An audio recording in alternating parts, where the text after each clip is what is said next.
Welcome the night and its dreams. The sun shone brightly on Emma's wedding day, casting golden rays over the quaint countryside chapel. Friends and family filled the pews, eagerly waiting to see the radiant bride walk down the aisle. In her flowing white gown, Emma felt like she was floating, her heart pounding with excitement and joy. But as she stepped out of her dressing room, something unexpected happened. Max, her loyal golden retriever, stood firmly in the middle of the narrow chapel hallway. He barked once, a sharp, determined sound, and refused to move an inch. "Max, not now," Emma whispered, trying to step around him. But Max shifted to block her path again, his large brown eyes pleading. The bridesmaids chuckled nervously. "He's probably just excited," one of them said, tugging gently at his collar. But Max wouldn't budge. He growled softly, not in aggression, but as if he was warning her. Emma knelt, her gown pulling around her. "What is it, boy? Are you okay?" she asked, stroking his head. Max barked again, then turned and sprinted towards the side door of the chapel. He stopped, looked back, and barked insistently. Emma hesitated. The ceremony was about to start, and everyone was waiting for her. But something in Max's behavior felt urgent. Ignoring the murmurs of confusion, she followed him. Max led her outside and across the garden to the edge of the chapel's parking lot. There, hidden behind a row of bushes, was a figure Emma recognized immediately. Her fiancé, Daniel.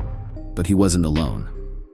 Daniel was leaning close to a woman Emma had never seen before, speaking in hushed tones. Their body language was intimate, too close for comfort. Emma's heart dropped as she overheard snippets of their conversation. "I'll tell her after the honeymoon," Daniel said. "It's just not the right time." Emma's blood ran cold. She realized in that moment that Max hadn't been trying to stop her wedding. He had been trying to save her. Tears welled up in her eyes, but she felt a surge of gratitude for her furry companion.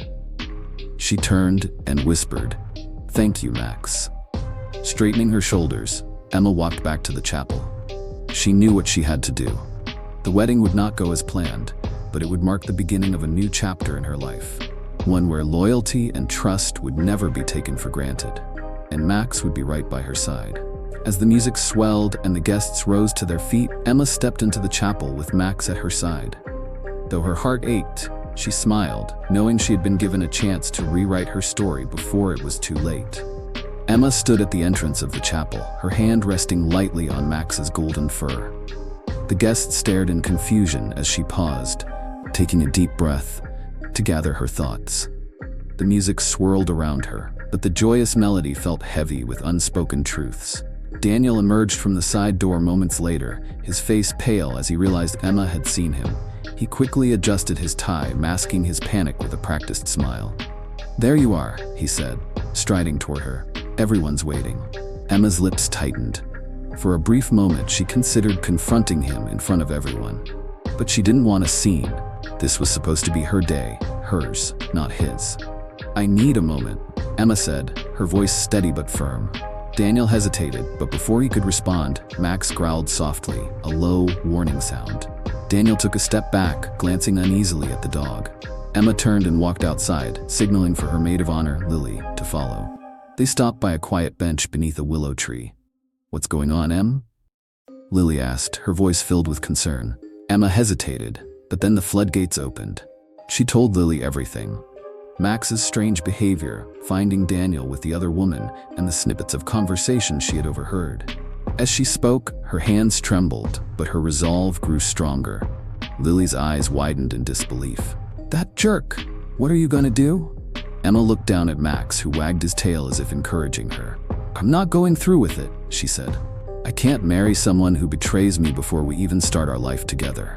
Lily nodded, admiration shining in her eyes. "Good for you. But what about the guests?" Emma thought for a moment, then smiled. A small, determined smile.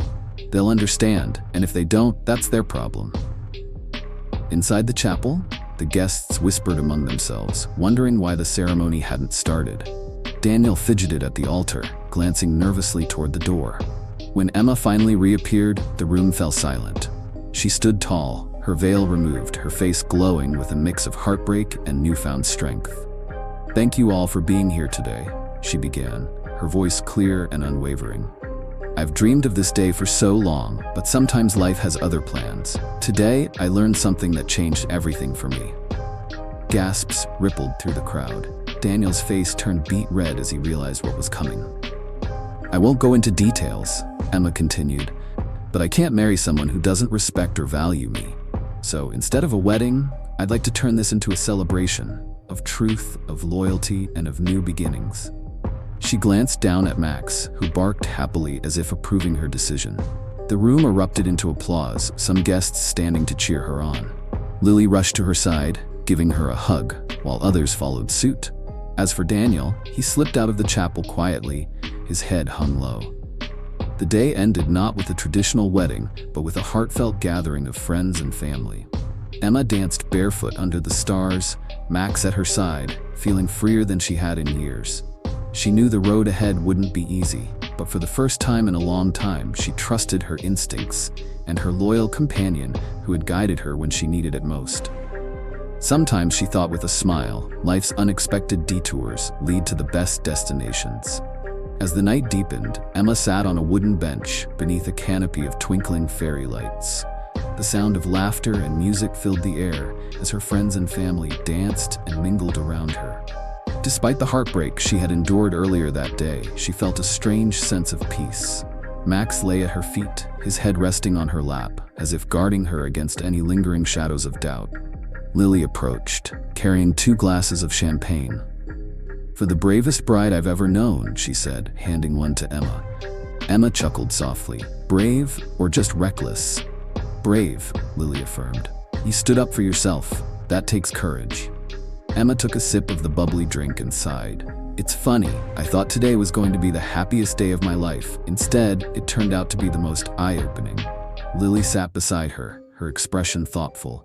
"You know, maybe Max knew something you didn't. Animals have this incredible intuition. He saw something was off and acted on it.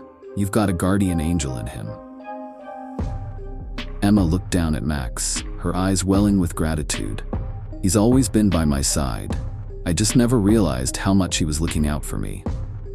The days following the almost wedding were a whirlwind of emotions. Emma spent her time reflecting on the events that had unfolded and what they meant for her future. She canceled her honeymoon, but instead of wallowing in regret, she decided to take a solo trip with Max. "Just us," she told him as she packed her bags. A new beginning. They traveled to a quiet coastal town where Emma rented a small cottage overlooking the sea.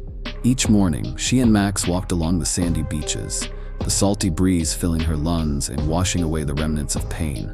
One afternoon, as they explored a nearby trail, Max suddenly darted ahead, barking excitedly. Emma hurried after him, calling his name. When she caught up, she found him standing next to a man who was crouched down, tying his hiking boots. "Oh, I'm so sorry," Emma exclaimed. "He's usually much better behaved." The man looked up, smiling warmly. "No need to apologize. He's a handsome fellow." Emma felt a blush creep into her cheeks. The man, with his kind eyes and easy smile, introduced himself as Jack, a local veterinarian.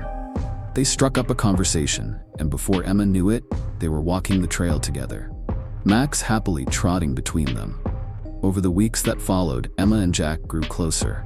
He shared her love for animals and had a gentle, honest nature that immediately put her at ease. Their connection felt natural, unforced, and refreshing after the turbulence she had experienced. One evening, as they sat on the porch of her cottage, watching the sun dip below the horizon, Emma glanced at Max, who was sprawled out contentedly at her feet. "You know," she said, turning to Jack, "if it weren't for him, I don't think I'd be here right now. He saved me in more ways than one." Jack smiled, reaching over to scratch Max behind the ears. "Smart dog. He must have known you deserved better." Emma leaned back, a sense of peace washing over her. For the first time in a long time, she felt like she was exactly where she was meant to be. Months later, as Emma prepared to move back to the city with Max, Jack surprised her with a simple but heartfelt question. "Would you and Max consider staying here a little longer? Maybe? Forever?" Emma laughed, tears brimming in her eyes. She looked at Max, who wagged his tail enthusiastically, as if to say, "Yes." And so Emma's life took an unexpected turn, one she never could have foreseen. But through it all, she learned to trust her instincts and her loyal companion, whose love and intuition led her to a future brighter than she had ever imagined.